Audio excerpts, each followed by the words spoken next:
अस्सलाम वालेकुम जी, सब दा वाम वेलकम साडे चैनल ते है। अज असी इस वीडियो विच डिस्कस करांगे कि जिन लोगों के हसबैंड फोत हो जाते हैं या बीवियां फोत हो जांदियां ने और वो बेवा लोग दी भी स्पेन विच एक स्पैशल पेंशन है जिन्होंने पेंशन दे विरोधात स्पैनिश विच कहंदे ने। उन्होंने डिटेल विच दसांगे और उसकी की रिक्वायरमेंट है उसनों भी डिटेल दे नाल दसांगे है।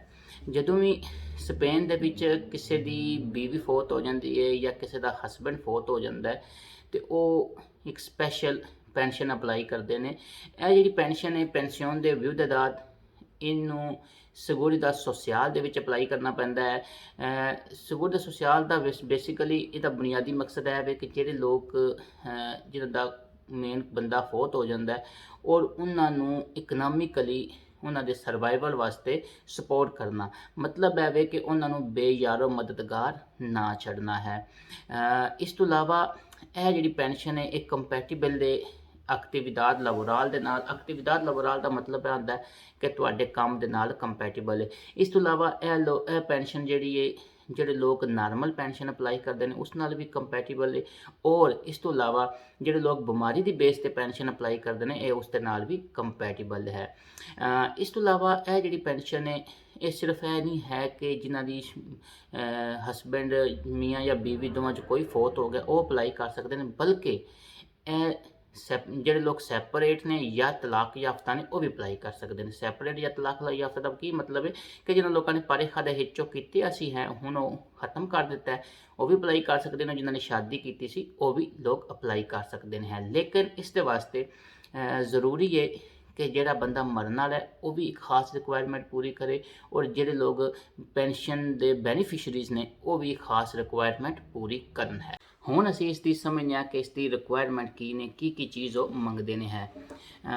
ਪਹਿਲੀ ਚੀਜ਼ ਤੇ ਇਹ ਵੇ ਕਿ ਉਹਨਾਂ ਦਾ ਬੇਸਿਕ ਜਿਹੜਾ ਅਗਰ ਉਹ ਸ਼ਾਦੀशुदा ਸੀ ਉਸ ਟਾਈਮ ਜਿਸ ਟਾਈਮ ਉਸ ਬੰਦੇ ਦੀ ਡੈਥ ਹੋਈ ਹੈ ਉਹ ਬੰਦਾ ਫੌਤ ਹੋ ਗਿਆ ਤੇ ਜਿਹੜੇ ਬੰਦਾ ਪਿੱਛੇ ਬਚਿਆ ਯਾਨੀ ਕਿ ਬੀਵੀ ਬਚੀ ਹੈ ਜਾਂ ਮੀਆਂ ਬਚਿਆ ਹੈ ਤੇ ਉਸਨੇ ਉਸ ਦਾ ਵਿੰਕਲੋ ਦੇ ਮੈਟ੍ਰੀਮੋਨੀ ਯਾਨੀ ਕਿ ਉਸ ਦਾ ਸ਼ਾਦੀ ਦਾ ਸਰਟੀਫਿਕੇਟ ਵੈਲਿਡ ਜਿਹੜਾ ਉਹ ਹੋਣਾ ਚਾਹੀਦਾ। ਠੀਕ ਹੈ ਜੀ, ਆ ਪਹਿਲੀ ਚੀਜ਼। ਦੂਸਰੇ ਨੰਬਰ ਤੇ ਅਗਰ ਉਹਨਾਂ ਦੀ ਸੈਪਰੇਸ਼ਨ ਹੋ ਗਈ ਸੀ ਜਾਂ ਤਲਾਕ ਹੋ ਗਈ ਸੀ ਹੈ, ਠੀਕ ਹੈ ਜੀ ਹੈ, ਔਰ ਤੇ ਫਿਰ ਉਸ ਸੂਰਤ ਵਿੱਚ ਉਹ ਮੁਤਲਕਾ ਸੈਪਰੇਸ਼ਨ ਦਾ ਜਾਂ ਤਲਾਕ ਦਾ ਸਰਟੀਫਿਕੇਟ ਨਾਲ ਲੱਗੇਗਾ। ਲੇਕਿਨ ਇੰਪੋਰਟੈਂਟ ਚੀਜ਼ ਹੈ ਵੇ ਕਿ ਉਹ ਬੰਦਾ ਜਾਂ ਬੰਦੀ ਨੇ ਨਵੀਂ ਸ਼ਾਦੀ ਨਾ ਕੀਤੀ ਹੋਵੇ ਜਾਂ ਨਵਾਂ ਪਰੇਖਾ ਦੇ ਚੋਂ ਨਾ ਕੀਤਾ ਹੋਵੇ। ਤੀਸਰੇ ਨੰਬਰ ਤੇ ਅਗਰ ਕਿਸੇ ਸੂਰਤ ਵਿੱਚ ਉਹਨਾਂ ਦੀ ਸ਼ਾਦੀ ਕੈਂਸਲ ਹੋ ਗਈ ਸੀ ਹੈ, ਅਦਾਲਤ ਦੇ ਤਰਫੋਂ ਆਰਡਰ ਆ ਗਿਆ ਸੀ ਸ਼ਾਦੀ ਦੇ ਕੈਂਸਲ ਦਾ, ਤੇ ਉਹ ਮੁਤਲਕਾ ਸਰਟੀਫਿਕੇਟ ਲੱਗੇਗਾ ਔਰ ਉਸ ਦੇ ਨਾਲ ਬਾਅਦ ਮਤਲਬ ਹੈ ਵੇ ਕਿ ਉਸਨੇ ਨਵਾਂ ਕੋਈ ਸ਼ਾਦੀ ਨਾ ਕੀਤੀ ਹੋਵੇ। ਸਾਡੇ ਮੈਜੋਰਟੀ ਜਿਹੜੇ ਦੇਸੀ ਕਮਿਊਨਿਟੀ ਤੇ ਉਹਦੇ 'ਚ ਇਹ ਹੀ ਹੁੰਦਾ ਕਿ ਸ਼ਾਦੀ ਚੱਲ ਰਹੀ ਹੁੰਦੀ ਹੈ ਤੇ ਉਹਨਾਂ ਨੂੰ ਉਸ ਗੱਲੇ ਫਿਰ ਉਹਨਾਂ ਨੂੰ ਮੁਤਲਕਾ ਆਪਣਾ ਸ਼ਾਦੀ ਦਾ ਸਰਟੀਫਿਕੇਟ ਹੀ ਨਾਲ ਲਾਣਾ ਪਵੇਗਾ। ਹੁਣ ਉਸ ਤੋਂ ਬਾਅਦ ਜਿਹੜੀ ਦੂਸਰੀ ਇੰਪੋਰਟੈਂਟ ਚੀਜ਼ ਇਹ ਆਉਂਦੀ ਹੈ ਕਿ seguridad social ਜਿਹੜੇ ਨੇ ਉਹ ਕੀ ਮੰਗਦੇ ਨੇ। seguridad social 'ਚ ਉਸ ਬੰਦੇ ਦਾ ਹਾਲ ਤੱਕ ਕਿੰਨਾ ਹੋਣਾ ਚਾਹੀਦਾ, ਚੱਲਦਾ ਪਿਆ ਸੀ ਨਹੀਂ ਚੱਲਦਾ ਪਿਆ ਸੀ ਜਾਂ ਮਿਨੀਮਮ ਕਿੰਨਾ ਸੀ ਹੈ। ਇਹਦੇ ਵਿੱਚ ਹੁਣ 3 ਸੂਰਤਾਂ ਆਉਂਦੀਆਂ ਨੇ ਹੈ। ਪਹਿਲੀ ਸੂਰਤ ਤੇ ਇਹ ਵੇ ਕਿ ਉਹ ਬੰਦਾ ਜਿਹੜਾ ਬੰਦਾ ਫੌਤ ਹੋਇਆ ਹੈ ਉਹਦਾ ਉਸ ਟਾਈਮ seguridad social ਵਿੱਚ ਹਾਲਤਾ ਸੀ, ਯਾਨੀ ਕਿ ਉਹ ਬੰਦਾ ਗੌਰਮੈਂਟ ਦੇ ਸਿਸਟਮ ਦੇ ਵਿੱਚ ਕੰਮ ਕਰ ਰਿਹਾ ਸੀ। ਲੇਕਿਨ ਫੌਤ ਦਾ ਰੀਜ਼ਨ ਇਹ ਸੀ ਕਿ ਉਹ ਕਿਸੇ ਵੀ ਬਿਮਾਰੀ ਦੀ ਵਜ੍ਹਾ ਤੋਂ ਫੌਤ ਹੋ ਗਿਆ ਜਾਂ ਨਾਰਮਲ ਡੈਥ ਹੋ ਗਈ ਹੈ, ਠੀਕ ਹੈ। ਲੇਕਿਨ ਸਿਸਟਮ ਦੇ ਵਿੱਚ ਉਹ ਕੰਮ ਕਰ ਰਿਹਾ ਸੀ, ਹਾਓ ਆਟੋਨੋਮੋ 'ਤੇ ਕੰਮ ਕਰ ਰਿਹਾ ਸੀ, ਹਾਓ ਕਿਸੇ ਕੋਲੇ ਕੰਮ ਕਰ ਰਿਹਾ ਸੀ, ਲੇਕਿਨ ਕੰਮ ਕਰਦਾ ਪਿਆ ਸੀ ਔਰ ਕਿਸੇ ਵੀ ਰੀਜ਼ਨ ਦੀ ਵਜ੍ਹਾ ਤੋਂ, ਕਿਸੇ ਵੀ ਨਾਰਮਲ ਰੀਜ਼ਨ ਦੀ ਵਜ੍ਹਾ ਤੋਂ ਜਾਂ ਨਾਰਮਲ ਬਿਮਾਰੀ ਦੀ ਵਜ੍ਹਾ ਤੋਂ ਉਹ ਫੌਤ ਹੋ ਗਿਆ। ਤੇ ਫਿਰ ਉਹਦਾ ਮੰਗਦੇ ਨੇ ਕਿ ਜਿਸ ਡੇਟ ਨੂੰ ਉਹ ਫੌਤ ਹੋਇਆ ਉਸ ਡੇਟ ਤੋਂ ਪਿਛਲੇ 5 ਸਾਲਾਂ ਦੇ ਅੰਦਰ ਕਮ ਅਜ਼ ਕਮ 500 ਦਿਨ ਉਸ ਬੰਦੇ ਨੇ ਕੰਮ ਕੀਤਾ ਹੋਵੇ ਇਨਇੰਟਰਰੰਪੀਡੋ। ਇਹਦਾ ਕੀ ਮਤਲਬ ਹੁੰਦਾ ਹੈ ਕਿ ਕੱਟ ਕੇ ਨਾ ਕੰਮ ਕੀਤਾ ਹੋਵੇ, ਲਗਾਤਾਰ ਕੰਮ ਕੀਤਾ ਹੋਵੇ, ਠੀਕ ਹੈ ਜੀ। ਇਹ ਤਾਂ ਸੀ ਅਗਰ ਨਾਰਮਲ ਬਿਮਾਰੀ ਨਾਲ ਫੌਤ ਹੋਇਆ। ਦੂਸਰੀ ਚੀਜ਼ ਇਹ ਵੇ ਕਿ ਉਸ ਬੰਦੇ ਦਾ ਹਾਲ ਤਾਂ ਚੱਲਦਾ ਪਿਆ ਸੀ ਹੈ ਲੇਕਿਨ ਉਹ ਬੰਦਾ ਐਕਸੀਡੈਂਟ ਨਾਲ ਫੌਤ ਹੋਇਆ। ਹੁਣ ਐਕਸੀਡੈਂਟ 2 ਸੂਰਤਾਂ 'ਚ ਹੋ ਸਕਦਾ ਹੈ। ਪਹਿਲਾ ਐਕਸੀਡੈਂਟ ਇਹ ਹੁੰਦਾ ਹੈ ਕਿ ਪੈਨਸ਼ਨ ਦੇ ਕੁੱਤਿਆਂ ਨੇ ਵੀ ਹੁਣੀ ਰੌਲਾ ਪਾਉਣਾ ਸੀ। ਪਹਿਲਾ ਰੀਜ਼ਨ ਇਹ ਹੋ ਸਕਦਾ ਹੈ ਕਿ ਉਹ ਐਕਸੀਡੈਂਟ ਜਿੱਥੇ ਉਹ ਕੰਮ ਕਰਦਾ ਉੱਥੇ ਕਿਸੇ ਵਜ੍ਹਾ ਦੀ ਐਕਸੀਡੈਂਟ ਹੋਇਆ ਹੋਵੇ ਔਰ ਉਸ ਦੀ ਵਜ੍ਹਾ ਤੋਂ ਫੌਤ ਹੋ ਗਿਆ ਹੋਵੇ। ਦੂਸਰਾ ਇਹ ਹੁੰਦਾ ਹੈ ਕਿ ਕਿਸੇ ਬਾਹਰ ਵੀ ਐਕਸੀਡੈਂਟ ਦੀ ਸੂਰਤ 'ਚ ਫੌਤ ਹੋਵੇ, ਕਿਸੇ ਕਿਸਮ ਦਾ ਦੁਨੀਆ ਦਾ ਐਕਸੀਡੈਂਟ ਹੋ ਜੇ, ਹਾਂ ਉਹ ਰੋਡ 'ਤੇ ਚੱਲਦਾ ਹੋ ਗਿਆ ਜਾਂ ਕਿਸੇ ਹੋਰ ਸੂਰਤ 'ਚ ਹੋ ਗਿਆ, ਉਸ ਦੀ ਸੂਰਤ ਵਿੱਚ ਵੀ ਅਗਰ ਐਕਸੀਡੈਂਟ ਦੀ ਸੂਰਤ 'ਚ ਡੈਥ ਹੋਈ ਹੈ ਤਾਂ ਫਿਰ ਕੋਈ ਸਿਗੁਰ ਦਾ ਸੋਸ਼ਲ ਦੀ ਰਿਕੁਆਇਰਮੈਂਟ ਨਹੀਂ ਮੰਗਦੇ ਟਾਈਮ ਪੀਰੀਅਡ ਦੀ ਕਿ ਇतना ਉਹਨੇ ਕੰਮ ਕੀਤੇ ਹੋਣਾ ਸੀ, ਹੈ ਕੁਝ ਨਹੀਂ, ਜ਼ੀਰੋ, ਬਸ ਠੀਕ ਹੈ ਐਕਸੀਡੈਂਟਲ ਹੋ ਗਿਆ, ਬਸ ਠੀਕ ਹੈ, ਔਰ ਵਿੰਕਲੋ ਦੇ ਮੈਟਰੀਮੋਨੀ ਤੁਸੀਂ ਸ਼ਾਦੀ ਦਾ ਸਰਟੀਫਿਕੇਟ ਲਾਇਆ ਔਰ ਕੰਮ ਹੋ ਗਿਆ। ਤੀਸਰੀ ਸੂਰਤ ਹੈ ਵੇ ਕਿ ਅਗਰ ਉਹ ਬੰਦਾ ਨਾ ਐਕਸੀਡੈਂਟ ਨਾਲ ਫੌਤ ਹੈ ਔਰ ਨਾ ਹੀ ਉਹ ਕੰਮ ਕਰ ਰਿਹਾ ਸੀ, ਨਾ ਹੀ ਉਹ ਗੌਰਮੈਂਟ ਦੇ ਸਿਸਟਮ 'ਚ ਉਹਦਾ ਕੰਮ ਕਰ ਰਿਹਾ ਸੀ, ਠੀਕ ਹੈ ਜੀ। ਫਿਰ ਇਸ ਸੂਰਤ ਵਿੱਚ ਫਿਰ ਮਿਨੀਮਮ ਜਿਹੜਾ ਉਸ ਦਾ 15 ਸਾਲ ਕੰਮ ਮੰਗਿਆ ਜਾਂਦਾ ਜਿਹੜੀ ਨਾਰਮਲ ਸਿਗੁਰੀ ਦਾ ਸੋਸ਼ਲ ਦੀ ਰਿਕੁਆਇਰ।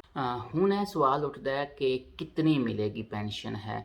ਇਹ ਪੈਨਸ਼ਨ ਦਾ ਜਿਹੜਾ ਰੂਲ ਹੈ ਇਹ ਹਮੇਸ਼ਾ ਡਿਪੈਂਡ ਕਰਦਾ ਹੈ ਕਿ ਕਿਤਨਾ ਹਾਲਤਾ ਚੱਲੇ ਹੈ। ਅਗਰ ਐਕਸੀਡੈਂਟ ਦੀ ਸੂਰਤ ਵਿੱਚ ਅਗਰ ਤੁਸੀਂ ਸਮਝ ਲਓ ਕਿ ਹਾਲਤਾ ਨਹੀਂ ਵੀ ਮੰਗਦੇ ਤੇ ਫਿਰ ਵੀ ਉਹ ਕਿੰਨਾ ਕੰਮ ਕਰ ਰਿਹਾ ਸੀ ਬੰਦਾ, ਕਿਆ ਉਹਦਾ 8 ਘੰਟੇ ਦਾ ਹਾਲਤਾ ਸੀ, ਕਿਆ ਉਹਦੀ ਤਨਖਾਹ ਕਿਤਨੀ ਸੀ, ਯਾਨੀ ਕਿ ਸਾਰੀਆਂ ਚੀਜ਼ਾਂ ਨੂੰ ਇਕੱਠਾ ਕਰਕੇ ਇਹਦਾ ਅੰਦਾਜ਼ਾ ਲਾਇਆ ਜਾਂਦਾ ਹੈ। ਹੁਣ ਅਸੀਂ ਸਮਝਾਂਗੇ ਕਿ ਕਿਸ ਤਰ੍ਹਾਂ ਇਹ ਚੀਜ਼ਾਂ ਚੇਂਜ ਹੁੰਦੀਆਂ ਨੇ ਔਰ ਪੈਨਸ਼ਨ ਕਿੰਨੀ ਲੱਭ ਸਕਦੀ ਹੈ। ਜਿਹੜਾ ਗੌਰਮੈਂਟ ਦੇ ਦਾਦੋ-ਸ਼ੁਮਾਰ ਨੇ ਉਹਦੇ ਮੁਤਾਬਕ ਮੀਡੀਅਮ ਜਿਹੜੀ ਹੈ ਯਾਨੀ ਕਿ ਐਵਰੇਜ ਜਿਹੜੀ ਹੈ ਉਹ 930 ਯੂਰੋ ਪੈਨਸ਼ਨ ਹੈ, ਜਿਹਨੂੰ ਪੈਨਸ਼ਨ ਦੇ ਵਿਉਦਾਦ ਜਾਂ ਬੇਵਾ ਜਾਂ ਤਲਾਕ ਯਾਫਤਾ ਲੋਕਾਂ ਦੀ ਪੈਨਸ਼ਨ ਕਹੀ ਜਾਂਦੀ ਹੈ। ਲੇਕਿਨ ਕਿਉਂਕਿ ਆਈਡੀਅਲ ਸਿਚੁਏਸ਼ਨ ਤੇ ਹਰ ਬੰਦੇ ਦੀ ਨਹੀਂ ਹੁੰਦੀ ਹੈ, ਇਸ ਗੱਲੇ ਜਿਹੜੇ ਲੋਕ ਨਾਰਮਲ ਨੇ ਜਿਨ੍ਹਾਂ ਦੀ 60 ਸਾਲ ਤੋਂ ਥੱਲੇ ਉਮਰ ਹੈ ਉਹਨਾਂ ਲੋਕਾਂ ਦੀ ਪੈਨਸ਼ਨ ਜਿਹੜੀ ਮਿਨੀਮਮ ਘੱਟ ਤੋਂ ਘੱਟ ਵੀ ਦੇਣ ਤੇ 546 ਯੂਰੋ 546 ਯੂਰੋ ਉਹਨਾਂ ਨੂੰ ਮਿਲਦੀ ਹੈ, ਠੀਕ ਹੈ ਜੀ। ਅਗਰ ਉਹ ਬੰਦੇ 60 ਸਾਲ ਤੋਂ ਉਹਨਾਂ ਦੀ ਉਮਰ ਜ਼ਿਆਦਾ ਹੈ ਲੇਕਿਨ 65 ਤੋਂ ਘੱਟ ਹੈ ਤੇ ਫਿਰ ਇਹ 546 ਤੋਂ ਵੱਧ ਕੇ 675 ਯੂਰੋ ਹੋ ਜਾਏਗੀ ਹੈ।